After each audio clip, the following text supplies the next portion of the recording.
Hej alle sammen. Jeg skulle lige vise jer noget, som jeg lige har lavet. Jeg laver nemlig dadelknas, og her kommer der en video. Hej Ville, hvad laver du? Jeg laver nogle små dadeltingester. Konfektkugler måske? Det kan man godt kalde det. Hvad har du puttet i så? Konfektkugler. Eller som jeg kalder dem, dadelknas.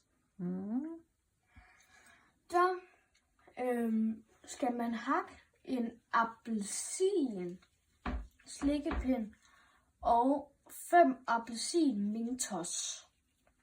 Brugte du 5? Ja, jeg har brugt 5. En hel pakke. Og så bagefter Så hakker du det helt fint. Ja, næsten. Ja. Bare lige så det stikker en lille smule. Og så hvad er det nu, det hedder? Så bruger jeg 4 dadler. Ja. Nogle af de gode. Ja, så nok Altså friske bløde dadler. 5 så, fordi jeg brugte den store en. Det er det, jeg laver lige nu. Og hvad gør du så med dem?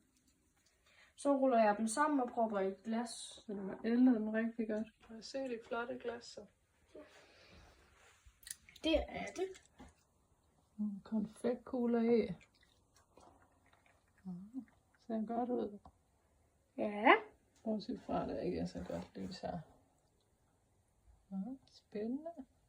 Og du er helt snasket nu. Ja. Lækre hænder. Vi ses.